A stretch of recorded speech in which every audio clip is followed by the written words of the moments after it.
자, 9월 17일 수요일 두 번째 시간입니다, 여러분들.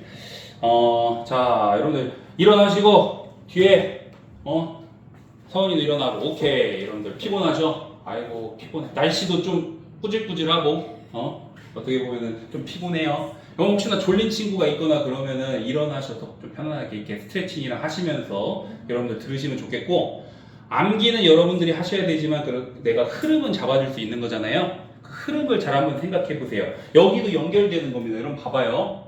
조선 후기에 통제가 약화돼서 상공업이 발달하고 모내기법이랑 연결될 수 있죠. 그러다 보니까 지대도 변화하고 세금 제도도 변화하고 여러분들 상공업 행위도 엄청나게 발달하고 이렇게 다 연결시킬 수 있는 거예요. 지금 우리가 그러다 보니까 신분제에도 영향을 줬고, 이런 것들이 지금 우리가 첫 시간에 배운 내용이에요. 그러면 여러분들 조선 후기에 하층민들, 특히 이제 농민이나 이런 상민 같은 하층민들 있죠. 이 사람들이 돈을 좀 벌죠. 번 사람들이 있죠. 뭐 몰락한 사람들도 있어요. 그런데 번 사람들도 있죠. 그러다 보니까요, 서민 문화가 발달합니다. 서민 문화. 서민 문화가. 여러분들 아는 한글 소설 뭐 있어? 홍길동전 이런 거 있잖아. 판소리, 풍속가, 김홍도, 신용복 이런 거 그림 본 적 있죠? 나도 다시 가져왔어. 이런 거 보면 어때? 딱 우리 서민의 느낌이잖아요? 훈장님한테 맞아가지고 울고 있는데. 자, 그 다음에 신윤복. 여기도 이게 여성들이 이렇게 샤워하고 놀고 있는 여기들 뭐 하는 거예요? 이런 거 어떻게 보면 되게 풍속화죠? 서민과 관련된 거죠? 결국에는 조선 후기에 이런 사회 변화가 서민을 성장시켰고, 이 성장된 서민들의 문화가 발달해 버렸다는 거예요. 그 밖에 민화는 뭐냐면요, 여러분들 주인 누가 그렸는지 몰라요. 그냥 이름 모르는 사람들이 그림 그린 게 아직도 남아 있습니다. 그렇기 때문에 이런 한글 소설이나 판소리나 풍속화나 민화나 이런 것들이 다 조선 후기에 이런 사회경제적 변화가 문화에도 영향을 끼친 거예요. 오케이? 자, 그런 상태에서 이제 여러분들 조선은 기본적으로 성리학이라는 사상을 바탕으로 하는 국가였죠. 근데 조선 후기에 이런 변화를 성리학이 제대로 대처를 못합니다. 성리학은요, 신분제를 명확하게 지키자고 주장하고요. 이러한 그 과거의 성리학이라는 사상 자체가 특히 이런 조선 후기의 사회 변화에 대처를 못해요. 그러면서 대안적인 사상들이 많이 나옵니다. 첫 번째, 중국에서 넘어온 양명학입니다.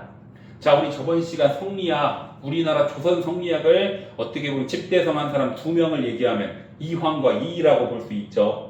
그래서 이기, 이원론이라고 해서 가장 불변한 이와 가변적인 기를 중심으로 해가지고 이 성리학, 조선 성리학이 16세기에 이렇게 자리를 잡게 되면서 성리학 국가로서 조선이 나아간단 말이야. 그런데 그 성리학에 제대로 대처를 못해, 조선 후기의 사회 변화를. 그러면서 첫 번째 명나라에서 넘어온 양명학입니다. 중국의 왕양명이라는 인물이 이 양명학을 만들었는데 같은 유교예요. 근데 성리학보다는 다른 게 실천을 더욱더 강조합니다. 사실 성리학은 우리 저번 시간에 이이가 주장했던 이런 기를 강조하는, 가변적인 기를 강조하는 이기이원론 입장에서 봤을 때는 개혁에 어느 정도 변화를 추구하는 실천적인 측면도 있긴 한데, 그래도 조선 성리학 이와 이왕은 기본적으로 이기이원론이고 이론을 중시하는 겁니다. 그런데 이제 완전히 실천, 알고 행함이 하나여야 된다는 거야. 알면 안 돼. 행해야 되는 거야. 그게 진짜 안다는 뜻이에요. 알고만 있으면 뭐해? 그거에 대해서 행해야지. 그래서 양명학이라고 하는 성리학을 대처하는 실천을 강조하는 게 나오고요. 그게 또 우리나라에 들어오잖아요. 이 인물 기억해 주세요. 정제두라는 인물인데, 이 인물이 소론입니다. 소론 정제두가 이 양명학을 이 조선에서 뿌리를 내리고 뭔가 발전시키고자 노력을 해요. 근데 이 양명학이 중국에서는 엄청나게 큰 파장을 불러일으켰는데 우리나라에서는 크게 자리 내리진 않고요. 양명학은 이 정제두라는 소론 집안, 이 정제두가 강화학파거든요.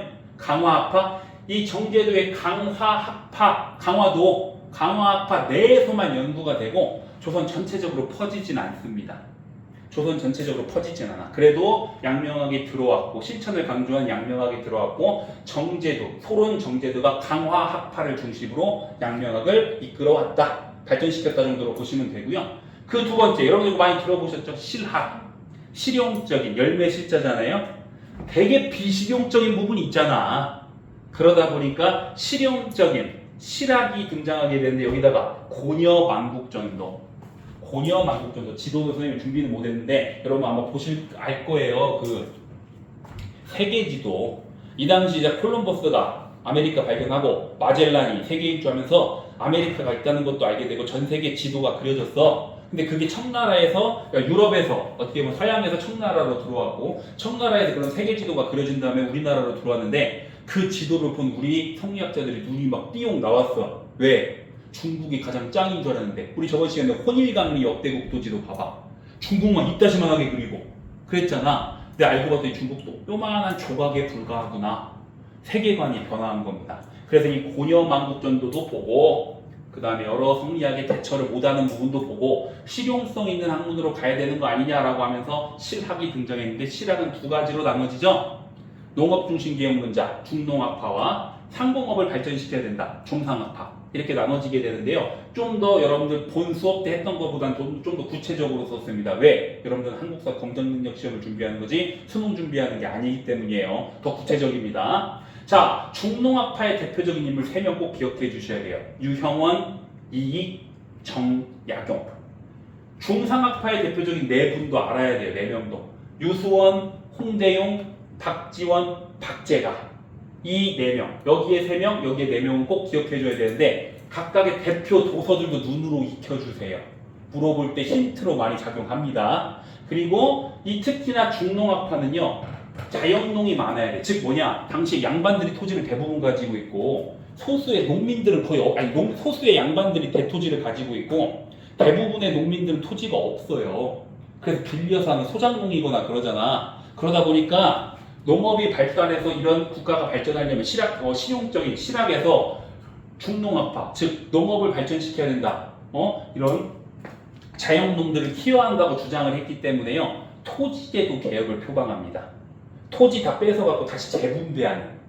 그래서 자영농, 즉 토지를 가지고 있는 자영농들을 키우기 위한 개혁안들을 많이 제시하는데요. 그걸 집중해서 한번 봐보세요. 일단 중농학파 먼저 보도록 하겠습니다. 실용적인 학문, 실학에서 중농학파는요. 유형원부터 봅시다. 반개수록이라는 책을 써요. 이건 유형원 여러분 암기가 필요합니다. 유형원의 반개수록. 그런데 여기서 중요한 거, 균전론. 균전론이라는 토지제도 개혁 이론을 하나 만들어서 발표하거든요. 균전론이 뭐냐면요. 균전론, 고를 균자예요. 토지를 사람들한테 똑같이 나눠줘야 된다는 거야. 균전론. 그런데 여기 보면요. 관리, 선비, 농민, 우리가 보통 이 당시 직업 보면 관리가 있고 아니면 관리가 못된 선비들이 있고 그 다음에 일반 농민들이 있죠. 얘네들을 차등적으로 줘야 돼. 그러니까 무슨 말이냐면 토지를 똑같이 주는 게 아니고 관리는 더 많이 주고 선비는 조금 더 주고 그 다음에 농민은 덜 주고 그래서 관리, 선비, 농민이 토지를 주긴 주는데 차등적으로 줘야 된다라는 이론을 만든 사람이 바로 유형원이고 그게 바로 균전론입니다. 오케이? 어찌됐건 농업중심 개혁론자들은 자연농을 확보하는 게 국가의 발전에 도움이 된다고 생각을 했고 그래서 토지제도 개혁 이론을 만들었는데 유형원은 균전론. 두 번째 이 사람 호가 성호입니다. 그래서 성호사설, 과구록 이런 책들을 통해서 이 사람도 토지제도 개혁 이론을 만들었는데 그게 바로 한전론이에요. 이 한이요 제한한다는 거예요. 제한한다는 거. 뭘 제한하냐? 이 한전론 밑에다가 내가 영업전이라고 써놨거든요.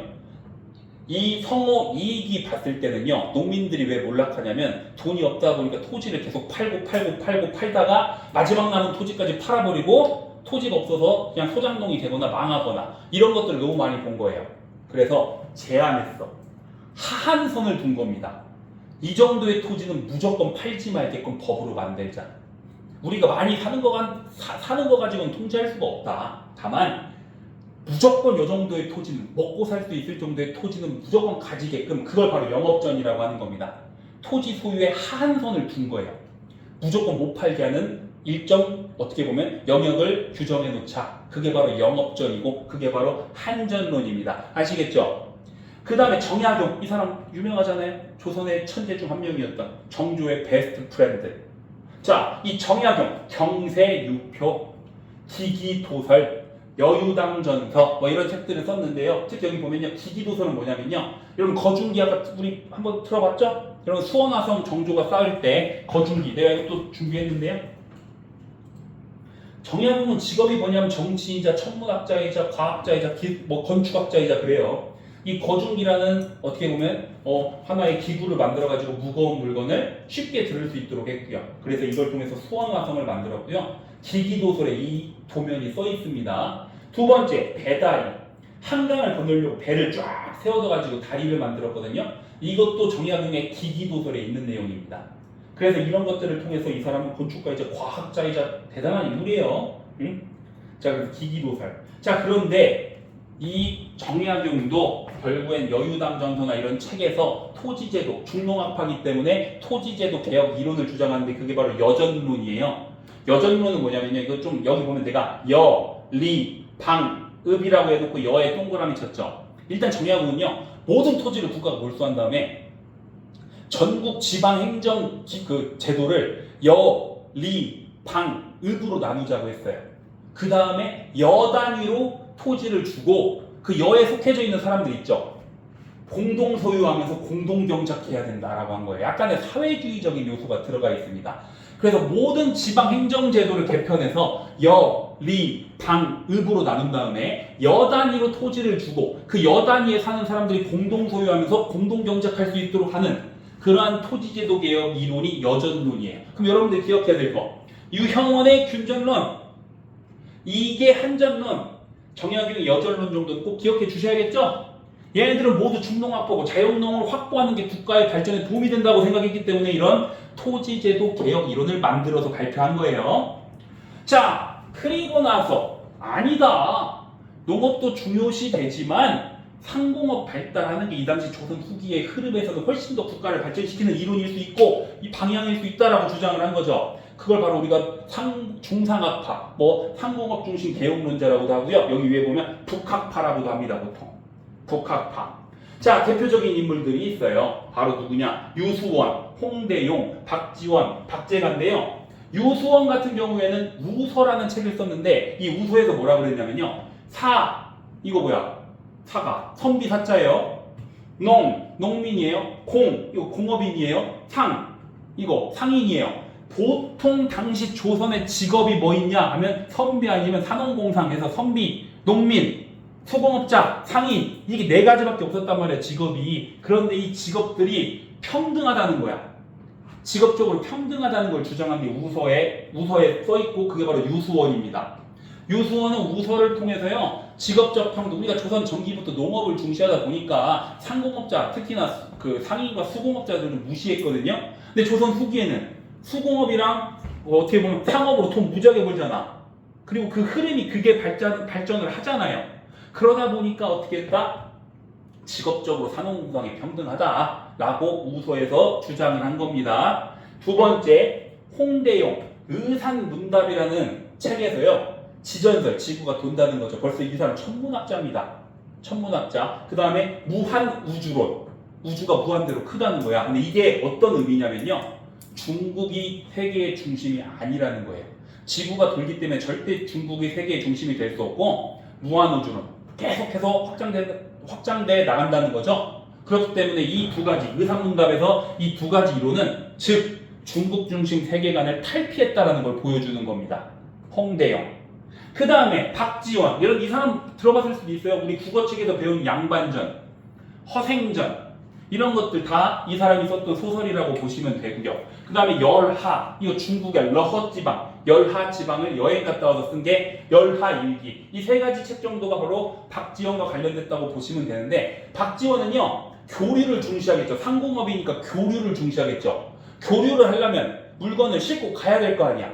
그러다 보니까 수레 아니면 선박 이런 것들을 되게 강조했어요.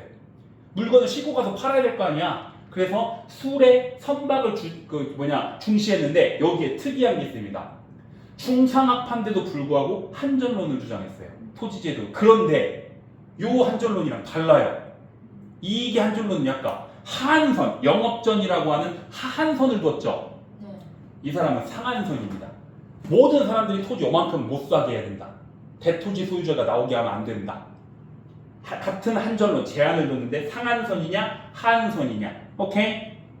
오케이. 그 다음에 박제가 이 양반은 북학의 청나라 여행 갔다 와서 쓴 겁니다. 그 다음 이 사람 똑같이 상공업자 상공업 중심 개혁론자이기 때문에 수레와 선박을 중시했어요. 그런데 여기서 진짜 이 사람 박제가를 물어보면 무조건 나오는 거 소비입니다. 여러분들 소비 우리가 뭔가를 산다는 의미죠. 뭐에 비유했냐면 우물에 비유했어요. 우리 우물 안 쓰면 어떻게 돼요? 메말라버려서 썩어버리죠. 계속 우물은 써야 깨끗한 물이 들어오는 거예요. 소비를 해야 돈이 돌고 돌아서 상공업이 발달하고 그게 국가의 발전이다. 소비를 강조한 사람이 박제가입니다. 보통 박제가를 물어보면 소비를 물어볼 확률이 100%입니다. 소비를 통해서 박제가로 가고 중상업화를 물어볼 확률이 있다는 거야. 오케이? 오케이. 자, 그래서 결국에는 성리학이 제대로 대처를 못하니까 양명학도 등장하고 실학도 등장하고 그랬는데 여러분들 보면 이 중농업화, 농업을 중심으로 국가를 발전시켜야 된다. 상공업을 중심으로 발전을 시켜야 된다. 그래서 우리가 중상업화라고 보통 이쪽은 하는데 이걸 북학파라고 하죠. 근데 이거를 좀 더 연결시키면 내가 VS 북벌이라고 해놓고 효종이라 써놨거든요. 우리 판서 보면은 인조에서 현종으로 가서 예성논쟁 가기 전에 인조의 아들이 효종이에요. 아마 말로는 설명을 했을 겁니다. 인조의 아들 효종인데 효종은 둘째 아들이에요. 복림대군입니다. 자신의 형 소현세자가 일찍 죽었기 때문에 정통성이 없지만 왕이 된 거죠. 그렇기 때문에 예송논쟁 때 효종이 죽으니까 1년을 입냐 3년을 입냐 가지고 싸우는 이유예요. 그런데 이 효종은요 당시 자신의 어떻게 보면 정통성을 확보하기 위해서 북벌 아버지의 그 삼전도의 그룹에 대한 수치를 내가 한번 복수하겠다면서 북벌 청나라를 정벌하자라는 북벌을 주장했거든요. 그걸 북벌운동이라고 하고 효종은 이걸 통해서 군사력도 키우고 해요. 실제적으로 한 적은 없습니다. 하면 큰일 날 뻔했죠. 그런데 이 북벌을 처음에 사람들이 우리 복수해야 돼. 오랑캐한테 우리가 굴복해서 너무나도 수치스럽잖아. 우리 청나라를 이겨먹어야 돼 라고 했는데 청나라를 막상 여행 갔다 오니까 사람들이 전 세계 만물이 청나라에 다 있는 거야. 엄청나게 발전돼 있는 거야. 그걸 보고 사람들이 청나라를 정벌할 게 아니고 배워야 된다. 그러면서 나온 게 북학파고 그게 중상학파랑 똑같은 얘기입니다. 그래서 이 중상학파는 상공업 발전시키는데 무역도 강조했어요. 대청무역 되게 강조했습니다. 오케이? 그래서 이걸 효종과 연결시켜 북벌과 연결시킬 수도 있다는 것도 한번 스토리상 잡아줬고요. 자, 그래서 거의 대부분 오늘 건 끝났어요. 이제 중요한 건 끝났는데요. 여기 좀만 더 추가해서 보면요. 자, 어찌됐건 지금 조선 후기에 성리학이 제대로 된 대처를 못하니까 양명학도 등장하고 실학도 등장했죠. 이 성리학 자체가요. 원래는 조선에는 핵심이고 이거를 비판할 수가 없어요. 성리학이 뿌리입니다. 조선에. 그런데 17세기 후반부터는 남인소론, 특히나 윤휴, 박세당이라는 인물, 윤휴가 남인이고 박세당이 소론인데요.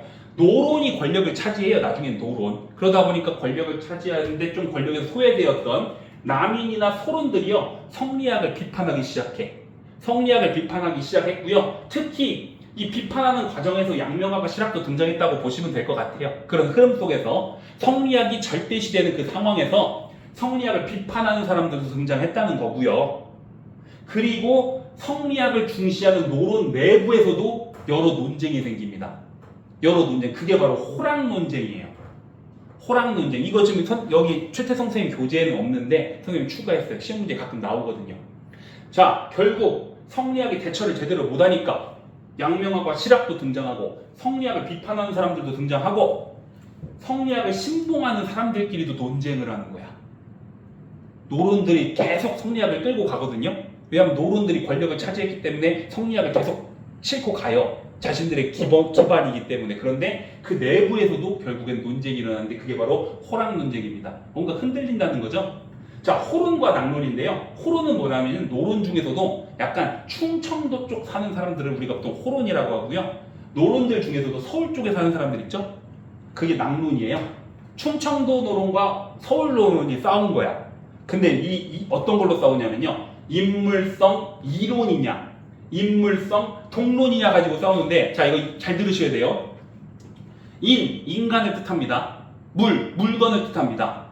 그게 인간과 물건이 다르냐, 인간과 물건이 똑같냐, 같을 동자. 그래서 인간과 물건이 다르냐 아니면 인간과 물건이 똑같냐 가지고 싸운 건데요. 여기서 여러분들이 봐야 될 거. 인간은 보통 조선인들, 어떻게 보면 조선 성리학자들이라고 보시면 되고, 물건은요, 이런 물건이라고 보지 말고 청나라, 오랑캐라고 보셔도 됩니다. 그러면 우리와 오랑캐들이 다르다라고 주장한 사람이 있고, 우리와 오랑캐들이 똑같다라고 주장한 사람들이 있죠. 그래서 이 논쟁은 해결은 안 돼요. 그런데 이 인물성 이론을 주장했던 사람들은 당연히 보수적이죠.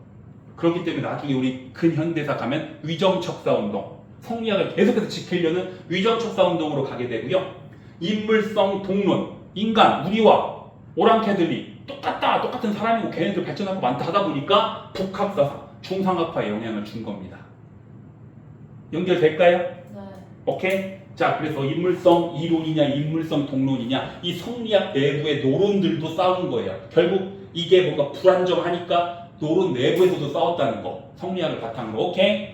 자, 그 다음에 이제 큰 거 다 끝났다. 아유, 큰 거 다 끝났어. 이제 여러분들 좀 봐야 될 거.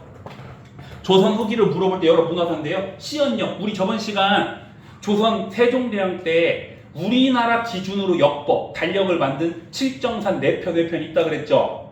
그런데 그거보다 더 정확한 게 청나라에서 넘어왔어. 그게 바로 시연력이고 김욕이라는 인물이 시연력을 가져오는데 이 시연력이요, 지금으로 치면 음력입니다. 여러분들 할머니, 할아버지 분들 중에 생일 음력으로 세시는 분 있죠? 그 음력이 들어온 게 시연력이고 조선 후기에는 칠정산보다는 더 정확한 시연력, 음력을 쓴 겁니다. 아시겠죠? 그 다음에 진경산수화, 이거 정선이, 진경산수화가 뭐냐면 여러분들 우리나라의 어떻게 보면 이런, 자, 우리나라의 그런 이런 자연 경관을 그림으로 그리는 게 18세기부터 되게 유행을 많이 하거든요. 이런 것들을 진경산수화라고 하고, 정선이라는 인물이 인왕제색도, 이거 서울에 있는 인왕산 그림으로 그린 겁니다. 우리나라에 어떻게 보면 그런 배경을 어떻게 보면 자연 경관을 그린 거죠. 그 다음에 금강전도, 이거 금강산 나도 가본 적은 없지만 엄청나게 멋있게 그려놨죠. 이러한 자연 경관을 그리는 게 18세기쯤 조선 후기에 유행하는데 그 대표적인 게 정선이라는 인물이고, 그 사람이 이렇게 금강전도랑 인왕제색도를 통해서 진경산수화, 이러한 자연 경관을 그리는 게 당시에 유행을 하고 대표적인 인물이 정선이라고 보시면 돼요. 오케이? 이 진경산수화는요, 요즘 역사학자들한테 연구가 되는 게 진경시대라는 게 많이 연구가 되거든요. 이 진경산수화가 유행하던 시기가요, 영조랑 정조가 탕평체가던 왕권을 강화하던 시기예요. 그래서 혹시나 진경시대라고 나오면 영조나 정조로 가시라는 얘기예요. 영조와 정조가 왕권을 강화하고 있던 이 진경시대, 이때 산수화가 유행을 하는데 그 시기를 진경산수화라고 하고 대표적인 인물이 정선이다. 그래서 인왕제색도랑 금강전도가 있다. 이 정도로 요약하면 되겠죠? 오케이. 진경시대 하나 추가했고요. 자, 그 다음 우리 저번 시간 보세요. 우리 고려시대부터 연결시키면 고려시대 때 순청자 하다가 거기다 문의를 하는 상감청자가 들어오다가 약간 후퇴했다고 볼 수 있는 분청사기가 되다가, 그러다가 이제 조선으로 초기까지는 분청사기가 있다가 조선 중기에 성리학이 심화되면서 백자가 됐다가 그 백자에 이제 문의를 넣는 청화백자, 이런 것들이 조선 후기에 백자의 업그레이드 버전이 등장했다고 보시면 되고요. 그 다음에 여기 한번 볼 건 뭐냐면요, 자, 김정희 선생이요 금석화안록이라는 책을 쓰거든요. 근데 이 내용이 중요한 게 뭐냐면요, 여러분들 혹시 기억나세요? 여러분들 뭐 황초령비, 마울령비, 북한산비 이런 것도 있잖아. 창령비, 이거 진흥왕 순수비예요. 진흥왕이 성종 뒤통수 때린 다음에 결국 성종 제거하고 영토 확장 확 해버리잖아. 신라의 전성기 6세기에. 그때 자신이 확보한 영토를 돌아다니면서 순수, 어떻게 보면 백성들의 마음을 얻기 위해서 돌아다녔잖아. 그걸 기념해서 진흥왕 순수비를 설치했는데, 이 북한산비가 이 김정희의 금석관록을 통해서 진흥왕 순수비라는 걸 여기서 증명해냅니다. 원래는 이 북한산비가 뭐지 했어. 근데 김정희가 연구 끝에 이 금석관록에 북한산비는 진흥왕 순수비입니다 라고 결론을 지은 겁니다. 오케이? 그 밖에 김정희는 추사체, 김정희만의 어떻게 글씨체가 있는데 되게 뭔가 강력해요. 글씨를 뭔가 되게 강력하게 터프하게 쓰는 이 추사체도 김정희와 관련된 부분이 있고요.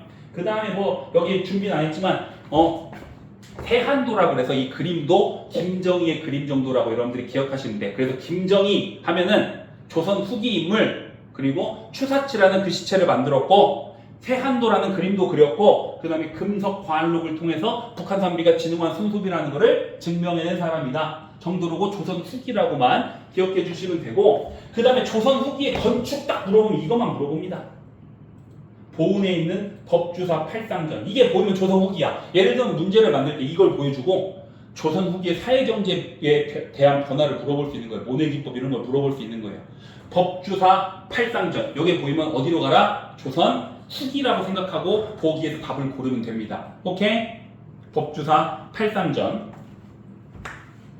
그 다음에 여기 보시면요, 동국지도, 정상기의 동국지도도 기억해 주시면 좋은데 왜 기억하냐? 백리척을, 어떻게 보면 실칙에 맞게 백리척을 처음으로 쓴 게 정상기의 동국지도고요. 여러분 대동여지도는 많이 들어봤죠? 김정호 선생의 김정호의 대동여지도, 이거 실제로 피 엄청나게 넓죠 이거. 이 판으로 만들어가지고 직접 돌아다니면서 이렇게 정확한 대동여지도를 만든 사람이 김정호고 조선 후기다 정도로 보시면 되겠고, 그 다음에 허준의 동의보감, 이거 넘어가도 되겠죠? 그 다음에 좀 더 추가해야 될 거, 혹시 여러분들 넌 뭐야? 너 땀이 많아? 그럼 태양인이야? 또 태음인이야? 뭐 소음인이야? 이런 거 들어봤죠? 소양인이야? 이런 거 들어봤죠? 한의학적으로 사상의학, 태양인이니 태음인이니 토양인이니 이런 것들, 사상의학을 어떻게 보면 발전시킨 사람이 이재마입니다. 이재마. 그래서 이재마가요, 동의수세보원이라는 책을 써가지고 사상의학을 정리해 놓은 거예요. 이것도 동의보감과 마찬가지로 조선 후기라고 보시면 됩니다.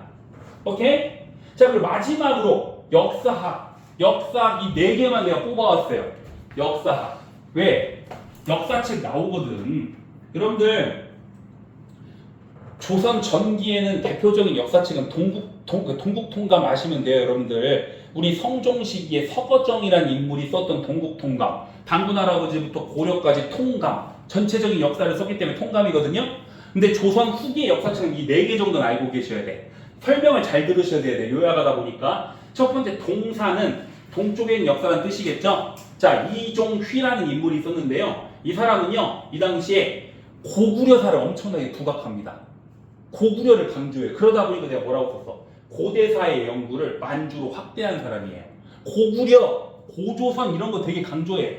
역사 연구할 때 사실 만주에 있기 때문에, 그리고 그 당시엔 만주는 우리나라 영토가 아니었기 때문에 우리가 좀 소홀히 했었거든요. 근데 이종희 선생이 동사를 쓰면서 고구려 이런 것도 연구를 하면서 우리 고대사의 연구 범위가 만주까지 확대된 겁니다. 그런 차원에서 동사를 이해하시면 되고요. 두 번째, 동사 강목. 안정복 선생이, 안용복이랑 헷갈리면 안 돼요. 안정복 선생이 동사 강목을 쓰는데요. 여기에 대표적인 이 동사 강목의 내용은 삼한 정통론이라는 그 이론이 반영되어 있습니다. 이게 뭐냐면요. 자, 여기 보세요. 우리나라 역사의 시작과 정통성을 밝힌 거예요. 성리학에서 정통성 무지하게 따지잖아. 그러다 보니까 우리나라 역사의 정통이 누가 가지고 있었냐? 라고 정리를 했는데, 당군 할아버지가 고조선 만들었을 때 일단 정통이 있어요. 그 다음에 여기는 기자. 여러분들 어떻게 보면 이 당시에 조선 같은 경우에는 고조선의 이름을 똑같이 쓴 거잖아요. 그래서 고조선에 대한 연구도 많이 했는데, 기자조선이라 그래서 여러분 아마 고조선 때 배울 때는 선생님이 따로 추가는 안 했는데요. 중국인입니다. 그러니까 우리 당군의 이 스토리를 보면요. 당군이 먼저 고조선을 세웠어요. 그런데 나중에 중국에서 넘어온 기자라는 인물이 고조선을 이끌면서 훨씬 더 발전시켰대. 그러다가 나중에 이제 위만조선 나오고 그런 스토리가 지금은 기자라는 존재를 우리가 인정하지 않으니까 내가 뺐거든요. 당시 조선인들은 중국을 어떻게 보면 사대했기 때문에 신봉을 했잖아요. 그러다 보니까 당군뿐만 아니라 이 중국에서 넘어왔던 기자 또한 정통성으로 본 거예요. 지금 역사학자들은 기자는 실존 인물이라고 보지 않습니다. 그러니까 우리가 교과서에서 기자가 없는 거야. 근데 조선인의 눈으로 봤을 땐 기자는 중요한 인물이었겠죠. 그 당시에. 단군에서 기자로 정통이 넘어갔다가 삼한, 마한 진안 변환 있죠. 특히 마한, 삼한 중에서도 마한이 정통이었고, 그 다음에 바로 어디로 가? 통신입니다. 통인신라로 갑니다. 그 다음에 고려로 가. 그러면 어디를 건너뛰었어 지금? 삼국을 건너뛰어버렸죠. 삼국, 고구려 백제 신라. 고구려 백제 신라는 정통이라 안 봤습니다. 이 사람은 무통이라고 봤어. 무통. 그 정통이 아니다. 그래서 우리나라 역사의 정통성이 당군 할아버지였다가 기자였다가 삼한, 그 중에서도 마한이었다가 통일신라로 갔다 고려로 갔다 조선으로 왔다. 그 삼한 정통론이라는 이론을 바탕으로 역사를 찐 게 바로 뭐다? 동사 강목이나. 오케이? 그 다음에 해동 역사 한치은이라는 인물이 썼는데요. 여기서 내가 말한 실증성. 이 사람은 이 해동 역사 쓸 때요. 한국, 일본, 중국의 사료들을 바탕으로 해서 교차 검토를 통해서 세 개 다 써 있으면 그만큼 그 사료에 대한 어떻게 보면 증명이 된 거죠. 사실에 대한 증명이 훨씬 더 높은 거죠. 그렇기 때문에 이런 실질성을 확보하기 위해서 다양한 사료들을 연구했습니다. 그래서 해동 역사는 이런 한국, 일본, 그 다음에 그 중국의 여러 사료들을 검토함으로써 훨씬 더 실증성 있게 역사를 썼기 때문에 선생님이 실증성이라고 썼고요. 마지막 연려실 기술 이긍이기 썼는데요. 이긍이기 왜 이 연려실 기술이 중요하냐? 여러분 우리 앞에서 배웠던 무오사와 갑자사와 기묘사와 을사사와 있죠. 그 내용을 정리한 게 연려실 기술에 있습니다.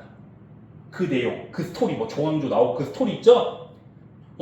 그 스토리가 연려실 기술에 있어. 그래서 우리가 알 수 있는 거야, 사화에 대해서. 그래서 이 사화 내용을 정리한 게 바로 연려실 기술이다 정도로 보시면 되겠어요. 그래서 조선 후기에 경제사회뿐만 아니라 이렇게 문화도 한번 내가 정리를 해봤어요. 결국에는요, 서민 문화가 성장했고요.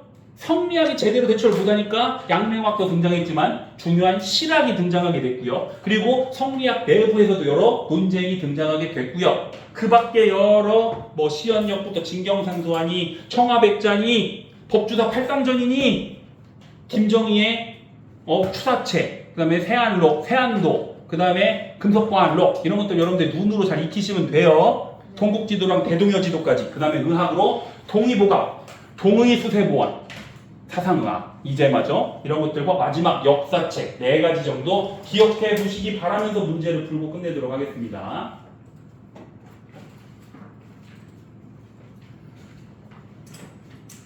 자, 문제를 한번 풀어 볼까요? 자, 여러분들 보세요. 가나 인물 누군지 봅시다. 가부터 인물 누굴까요? 뭐 박제가라 써버렸네. 여기 물을 쓰면 다시 차고 안 쓰면 말라버린다. 이거 이해되시죠? 우물 아까 소비 강조한 거. 그 박제가를 통해서 이걸 알 수 있으면 되는 거고요. 오른쪽은 정약용이죠. 경세, 육토의 뭐 흥흥신서, 목민신서 이런 것도 다 정약용 책입니다. 그러면 한 명은 중상학파고 한 명은 중농학파네. 자, 그걸 바탕으로 한번 문제 풀어보세요. 몇 번일까?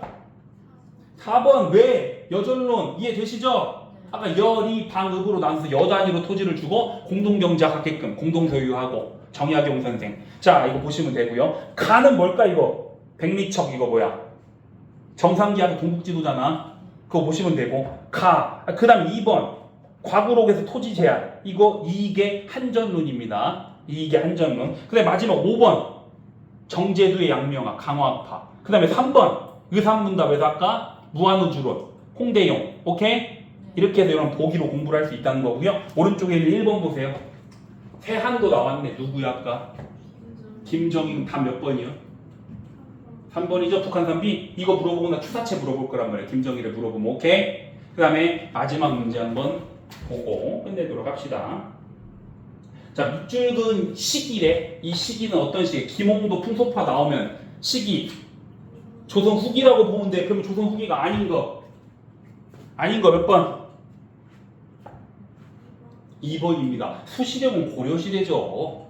고려시대 원나라에서 넘어온 날력이잖아. 수시력. 그 이후에 발전된 게 칠정산이고 그 다음에 나온 거는 시연력이죠. 자, 여기까지 해서 여러분들 한번 우리가 정리를 다 해서 조선시대까지 끝냈습니다. 사실 길죠. 오늘 좀 내용이 많았어요. 내가 이거를 어제 요약하려고 하다 보니까 양이 많겠구나 싶었는데 이렇게 조선을 끝내야 다음 주부터 우리가 근현대사를 시작할 수 있기 때문에 여러분들은 복습을 꾸준히 해주셔야 됩니다. 아시겠죠 여러분들? 자, 여기까지 하도록 하겠습니다. 여러분들 너무 고생 많았어요.